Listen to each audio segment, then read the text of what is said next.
একটা ইউটিউবে নতুন চ্যানেল খুলছিলাম, সাবস্ক্রাইব হয় না, কেউ সাবস্ক্রাইব করেও না, দেখেও না, ভিউও হয় না। যদি একটা অ্যাক্সিডেন্ট করতো কিংবা একটা দুর্ঘটনা ঘটতো, তারা তো একটা ভিউ কিংবা সাবস্ক্রাইব হইল, হয় না। ভাই ভাই ভাই হেরুন একটা দুর্ঘটনা হয়েছে, বেশি মারাক তো আয়ুন ভাই, তাড়াতাড়ি যাই, দূরে যাই। কি কইন ভাই, সত্যি এই হইছে? তারা তো আমার চ্যানেলটা মানে একটা সাবস্ক্রাইব হবো, তাড়াতাড়ি চলুন, তাড়াতাড়ি চলুন।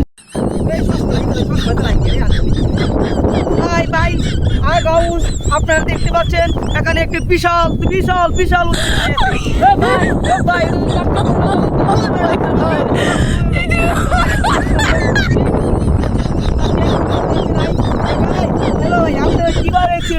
ভাই কিছু বলেন ভাই আমার অবস্থা খারাপ ভাই, ডাক্তারের কাছে ভাই আপনি কি পাগল নাকি? ডাক্তারের কাছে পরে এই মুহূর্তে তাদের অবস্থা কিন্তু খুব খুব খুব খারাপ। এখন তাদেরকে নিয়ে যেতে হবে হসপিটালে, কিন্তু হসপিটালে এখন যাবো না, তার আগে আমাদের তারপরে তাদেরকে নিয়ে যাবো।